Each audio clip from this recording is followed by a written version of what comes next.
भरडधान्याचं महत्त्व अधिक लोकाभिमुख होण्याच्या दृष्टीनं तसंच भरडधान्य उत्पादक शेतकऱ्यांना जिल्हा आणि तालुका स्तरावर कायमस्वरूपी विक्री व्यवस्था उपलब्ध करून देण्यासाठी शासन स्तरावर प्रयत्न केले जातील असं आश्वासन कृषी मंत्री माणिकराव कोकाटे यांनी दिलं। नाशिक इथं आयोजित कृषी पणन मंडळाच्या मिलेट महोत्सवाच्या उद्घाटन प्रसंगी ते आज बोलत होते। आहारात पौष्टिक भरड धान्याचा वापर वाढवून येणारी पिढी सुदृढ बनवण्यासाठी कृषी आणि पणन विभागाशी संलग्न सर्व विभागांना सर्वतोपरी प्रयत्न करावे लागतील असंही त्यांनी सांगितलं।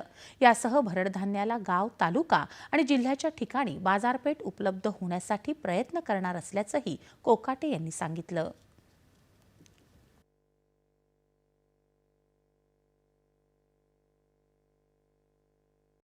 आणि त्यांच्याकडे वापर त्यांच्याकडेच या ठिकाणी होत होता।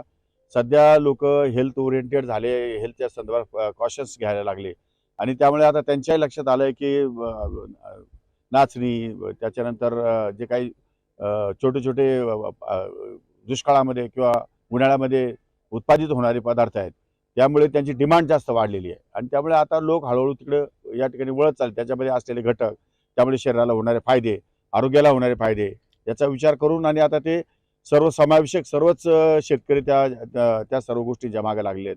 मला असं वाटतं की भविष्यकाळामध्ये अधिक लोकाभिमुख करण्यासाठी राज्य सरकारला काही प्रयत्न करावे लागतील। यावेळी महोत्सवातील खाद्यपदार्थांच्या स्टॉल्सना कृषी मंत्र्यांनी भेट दिली आणि शेतकऱ्यांशी संवाद साधला। 2 फेब्रुवारीपर्यंत हे प्रदर्शन सुरू राहणार आहे।